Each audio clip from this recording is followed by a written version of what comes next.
Fritz, it'll come from 15 bike manufacturers from around the world. So I feel like the distribution will still be there. So yeah, we don't get the magazine, we don't get the bike magazine, or the print and the bike magazine brand. But like I said, we get 15 new relationships, and I've been in email contact with all of those bike manufacturers. I've updated them on what the vision is, who we are, where we're going, why they should care, and have just started trying to build those relationships and create 15 relationships out of what would have been just one. So the price is obviously much more easy to swallow than 60,000, but I feel like from a content standpoint, we would be spending this, if not more, to get the same professional content created that these folks are making for us. So It'd be disjointed. correct. So I feel good about the silver lining that came out of this. I think everybody's like heart sank into their gut Friday afternoon. But when you've got the best and brightest minds in mountain biking paired with the best minds in tourism in the state of Nevada, how could we not come up with something amazing? So the proposal is to go ahead and approve this new contract and make it official. So just, if you could explain, you have the 40 images and so we own those, correct? Correct. Okay, so all of this we own and, Yes. And use, yep. Yeah. Royalty free. okay. So Are there any questions on this hard to read, small print contract? I don't know what your guys' problem is. mean, it's I fine. know it's gonna be old age, but I don't know, speaking for myself. Okay.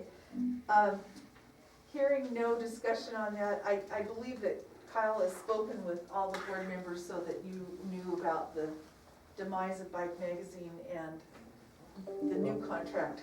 Motion to approve. Thank you. We've got a motion to approve the new contract. Do I hear a second? Mr. Goringer, it ought to be from you. I'll second it. I'll second it. It's a good thing, or I would have done it for you.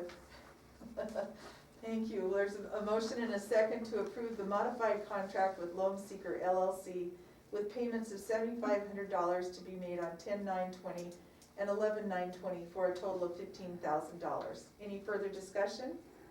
Hearing none, all in favor? Aye. Aye. Aye. Any opposed? Motion carries. And thank you so much, Kyle, for guiding them to a really good resolution so that they had some beer money and gas money. yes. We can continue. And I wish them the best because they really worked hard. Well, and the nice thing is, since this is all developed, there's two media outlets that are kind of your top digital outlets, and they've been talking with them to go under contract about using that as distribution, but that's not finalized yet. But they are working their tails off, to really kind of become, the lead on bike testing, and we get to be the first relationship they have. Well, it would be nice if we could develop it that they're based here. Have you suggested that? I will suggest it. Yeah, because we're really in the middle of everywhere. Right. So, yeah, we'd love to have Be a them. great place for an office. Yep. That's right. We could find Be a offices. great place for some bike manufacturers to move to. I'm saying. Indeed, Believe thank me, you. I'm working that angle. Okay, number 10, discussion only. Errol, are you going to come in or? I'll talk from here if you can hear me. It's kind of wonky, man. Yeah, it's. How does? Marietta's on. Oh, it's because of Marietta. Okay, Oh, he put, we'll have Marietta mute. he's.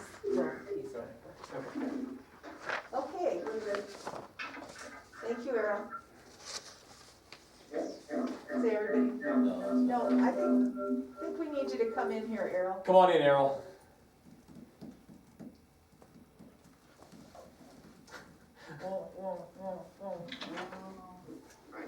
And that's all well and good if you're at a concert. A little delay, a little reverb. Can you hear me now? Yes, maybe? Yeah. Okay. Thank you, Brent. Maybe let's mute. Okay. So using my media report, which is this page, it should be in everyone's packets, and I know there are Some left out on the table there in the conference room. Starting always with Facebook, we got some big news.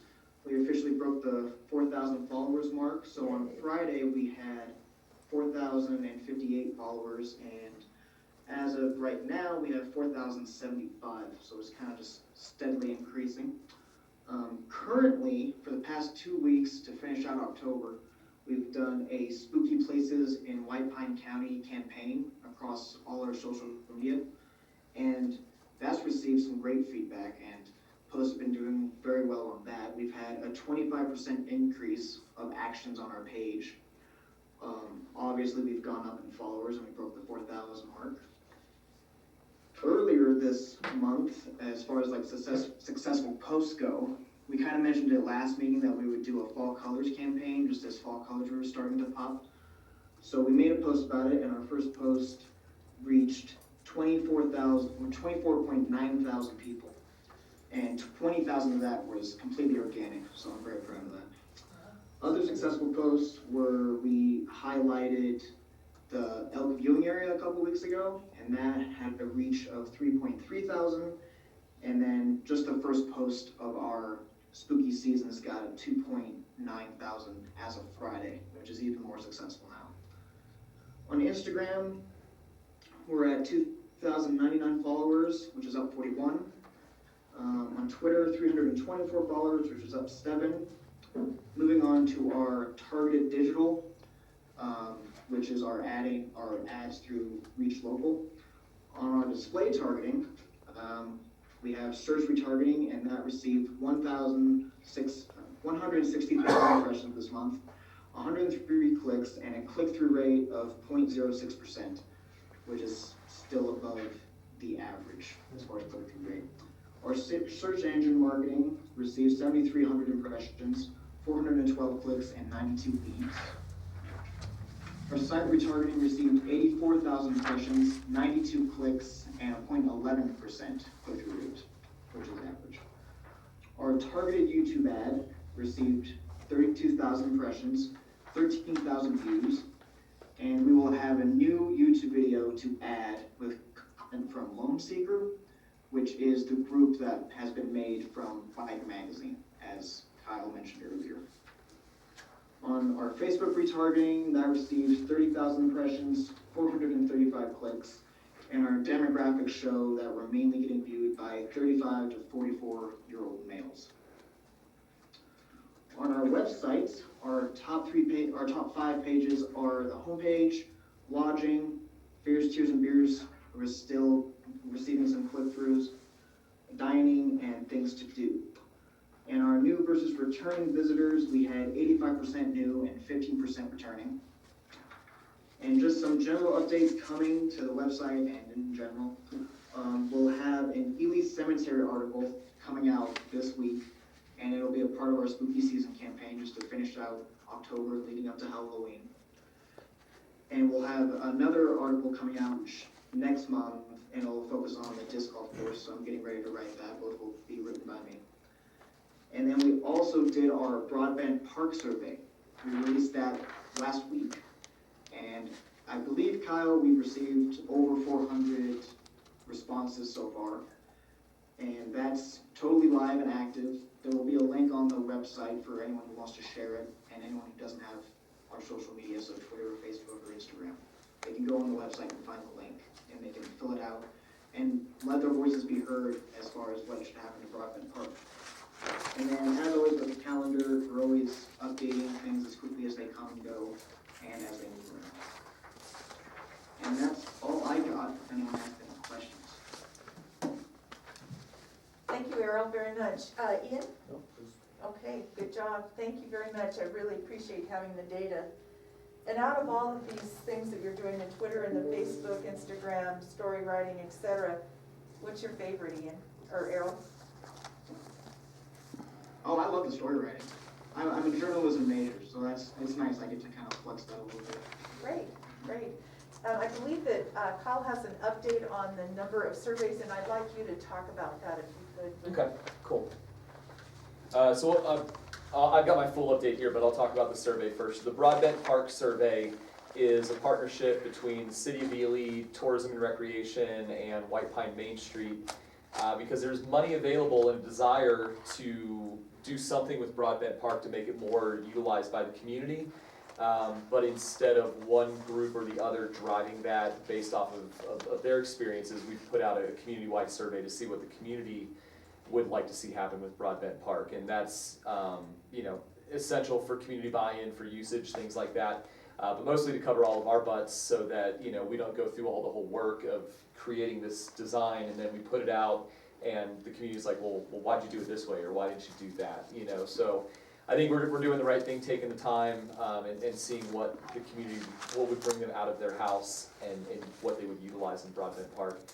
As of yesterday, there was 250 responses, and for the little bit of data that I saw, there's some ideas that are very strongly supported, and there's some other questions that seem to be kind of spread across the spectrum, and there's also open-ended, and that's kind of what I was looking at to see, what ideas the community had, if there was anything that was outside of the box. And thankfully there was, so I was on the radio today promoting it, so hopefully, our goal is to get the same amount of survey responses as we did for the Main Street survey, which was about 400, 450. And then I would like to cross-reference that Main Street survey and those responses for, what businesses would you come out for, what restaurants, what events, things like that, and then see what the responses for this Broadbent Park survey are. And I think that'll really give us a strong direction of where to go when we come up with our design and things like that. So that's the survey. Other than that, some other updates. So the parking lot update, it seems to be like that continuous thing that's going on. As George said, yes, one of the lights were not working. All of them are not working. Were not working. Did you say that, or did I put that in your mouth? I said all, not one. You Okay, said yes, one. all of them. All Yeah. of them were not working. And so Gus Electric was out here fixing the light meter.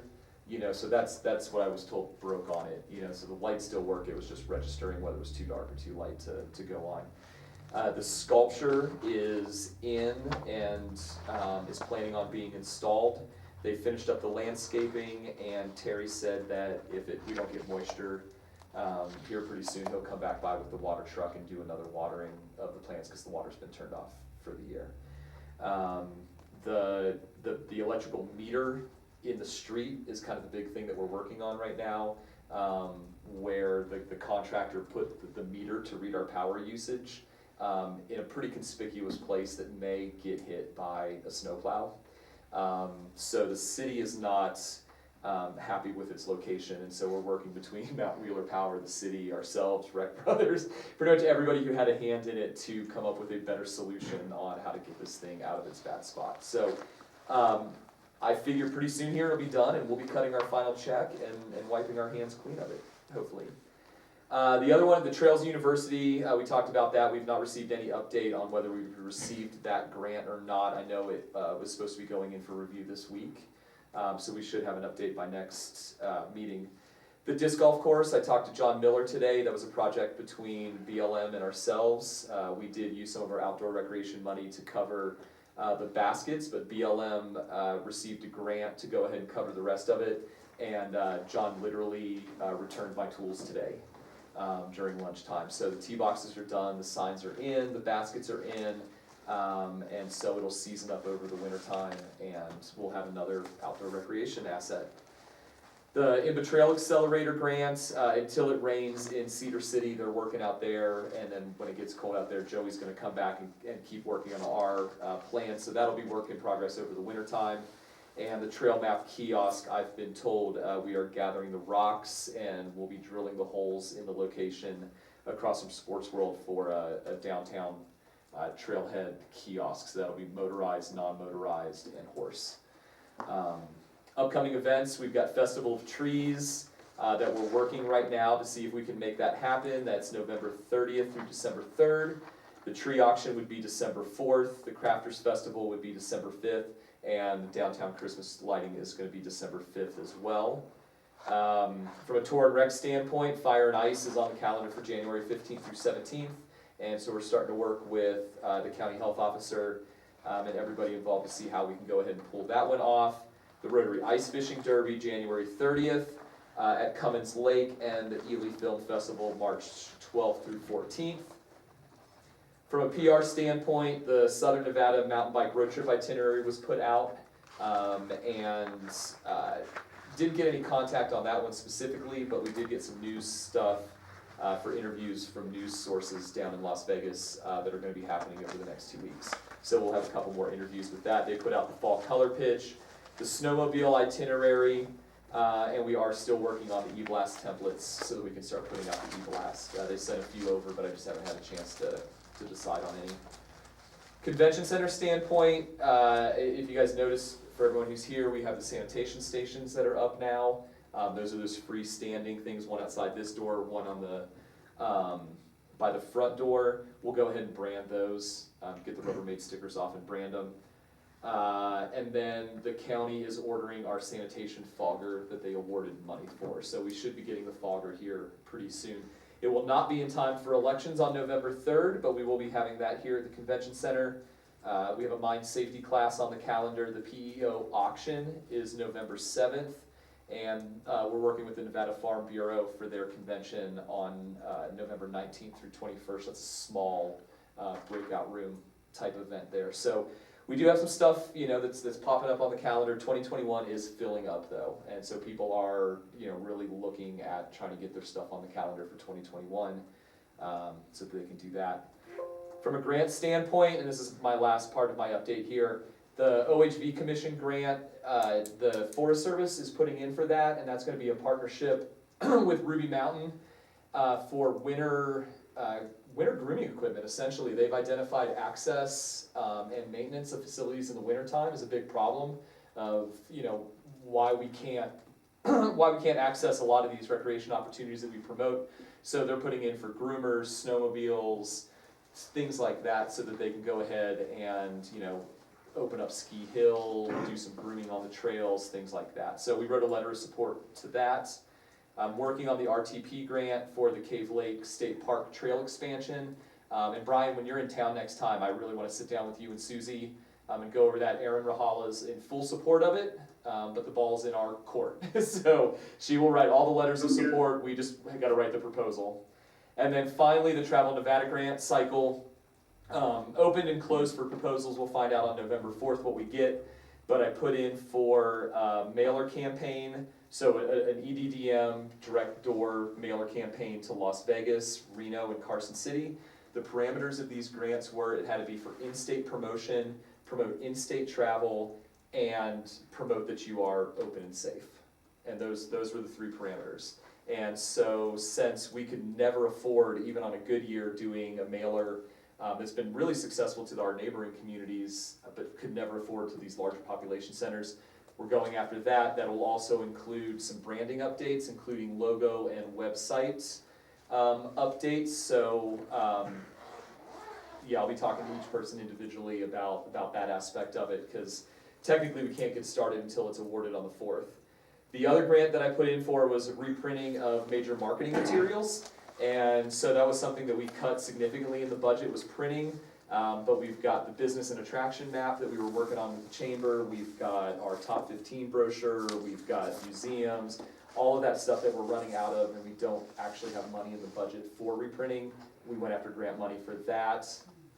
And then the final thing that's really kind of cool is there's 2 billboards at the entry to the downtown. One is you're coming out of the canyon on the west side of town, and then one that's about in Midtown, and that's what everybody refers to as the check for a check billboard. And so the owners of those 2 billboards have gifted permission for us to update those with whatever new great designs we want, welcoming people into the downtown, to Ely, promoting all of our attractions.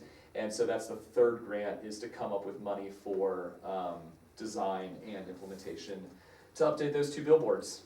And those are just 3 of, I believe, 15 grants that White Pine County wrote to Travel Nevada in this last cycle. But yeah, so that's my update. Does anybody have any questions?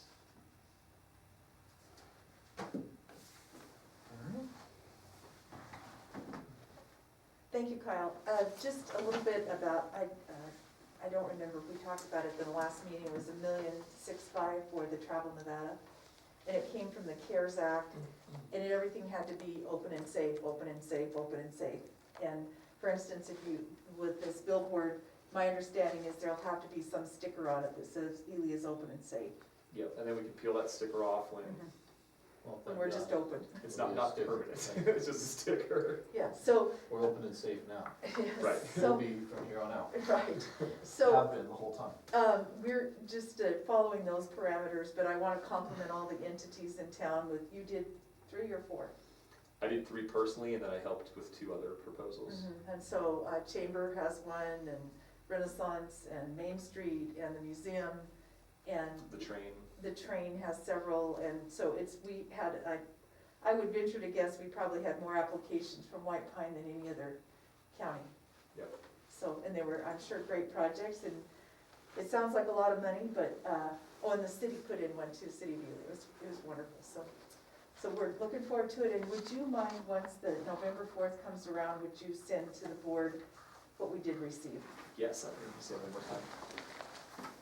I do wanna let everybody know that I am going out of town. I'm gonna leave the night of the 3rd after the elections, and I will be out of town from the 4th through the 10th. Getting back into Las Vegas on the 10th, so technically the 11th will be when I'm available again. So if anybody needs me, I will be checking my email, and I will be trying to correspond, but I'll be on vacation in Vermont, and who knows where I'll be, what I'll be doing, so. But he's given full assurance he'll be back. I swear, I'll be back. We're holding his paycheck, it's not automatic deposit anymore. We sign it when we see him. All right, well, thank you. Could you just explain the RTP on Cave Lake? What is RTP? So it's trails, it's a trails grant that's put out by Nevada State Parks. And essentially it's for infrastructure, trail improvement, maintenance, things like that. And so Cave Lake State Park, it's always been kind of one of those conversations that we've always kind of talked about, over beers of, where this expansion would go. Would it be cool if it went up here? So this pot of money opened up. We applied for $15,000 for planning and mapping. And essentially we'd be working with the state park and the Forest Service on where our opportunities are to take the current trail system that we have and grow it and expand it further out into Forest Service. So add miles. It would be adding miles to our repertoire. And then the SNPLMA grant that the Forest Service has submitted will do what? So the Forest Service proposal up on Ward Mountain is shovel ready. When that SNPLMA money comes in, that'll be to hire trail crews to go ahead and start digging. And I believe if we're talking with Jose and Aaron, they'll have to hire multiple trail crews, and so depending on what Great Basin Trails Alliance wants in that trail system, it could be people that are more suited towards jumps or more suited towards flow trail or rough black diamonds type stuff. The BLM project, so that's the low hanging fruit and the first stuff that we're gonna focus on completing. The next one is the Garnet Hill and IMBA project that we got the Trail Accelerator grant for. So as we're finishing up Ward Mountain, all of the stuff in the process for Garnet Hill should be just getting to the point of becoming shovel ready. And then as that's happening, I believe the Cave Lake State Park project will be coming, so truly what I'm trying to set up here is not just kind of one bang, hey, we've got a bunch of new trail, but hey, we've got the next 20 years planned of new trail and trail development and where that funding is coming from and how we're gonna accomplish it. And then would you just say a couple of sentences as how the Trails University plays in that? So the Trails University plays into it where, like anything, it's workforce development, and as much work as Brian and Susie have put in, over time, if it's just you two guys building trail, then that 35-mile trail plan will take about 100 years. So, we need more people to build trail, but we're not the only community that is banking on trails and trail expansion, and there's been a lot of money granted to trails projects, but you talk to any trail crew in St. George, Cedar City, Colorado, any of these places, they can't hire qualified trail builders. And so this Trails University would be people from all over the region would come here, they would learn on our mountains, they would learn on our trails, it would help accomplish our trail building plan, but then they would be able to go back to their communities and be leaders in the trail building community back there as well. And that again is part of that outdoor recreation branding identity that's so essential is that we're not just a place where you come to have a good time recreating, but it's a place where people come to learn to do good for the outdoor recreation industry. It's places where people come to test their gear, to build their gear. It's more than just a place to play. It's a place where outdoor recreation is so much a part of who we are that you learn here, you build here, you test here, and that solidifies us in that outdoor recreation community. So, And it'd be located at? and it would be located at Great Basin College. Any questions on that? And that's all of, fingers crossed. That's all fingers crossed, guys. Yeah, thank you. Any questions or more about, Trails University is gonna be wonderful, we just are like this. And that again is an EDA planning grant through the CARES Act. So that we should be getting a decision. And just a great compliment, if we could put this in the minutes, Judy, of our thanks to our outdoor recreation from the state of Nevada, and that's Colin Robertson. He brought us that opportunity, including a grant writer. And he chose our community. He chose Boulder City also. Boulder City didn't do anything. And we responded and met almost every day for, seemed like for months, but it's a great group, so. Then let's, thank you very much on that. We'll move along to old business. Number 1, discussion only, board member reports. Ian?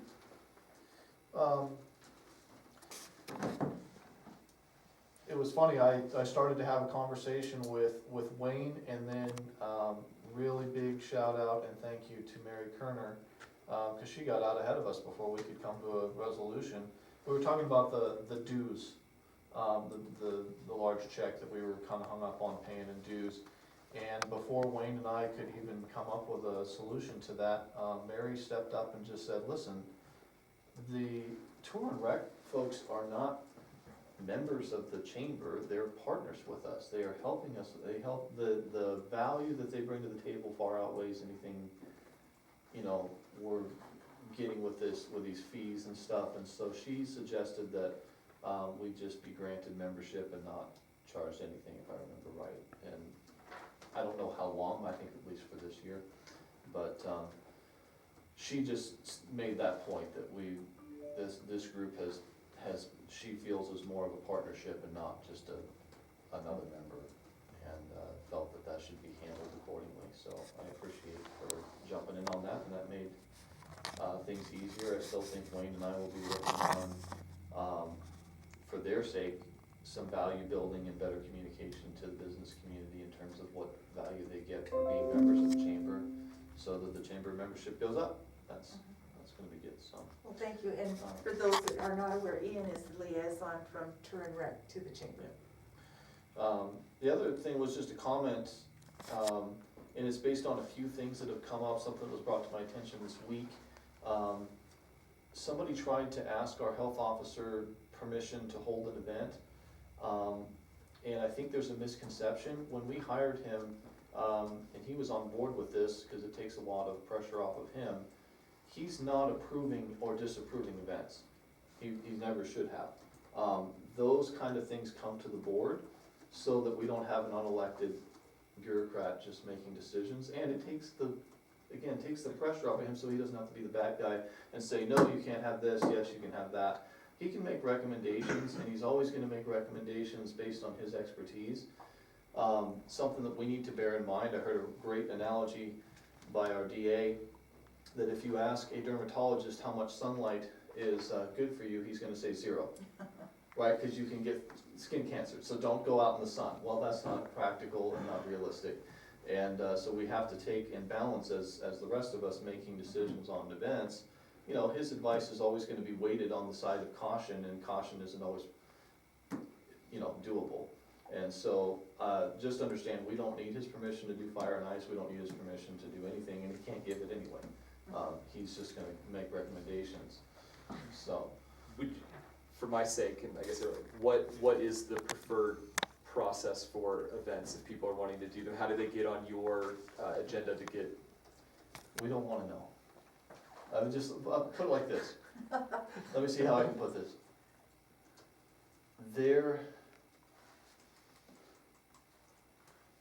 there is no appetite to run around policing what events people are doing Okay. in this community. How about that? Okay. All right, well, thank you very much on that. Okay. That's great, and again, on behalf of the board, thank you for the strong partnership with the White Pine Chamber, Wayne. It's Yeah, thank you, Wayne. absolutely wonderful, and with all the projects coming up, and where I believe that you mentioned that you put the application in for the maps.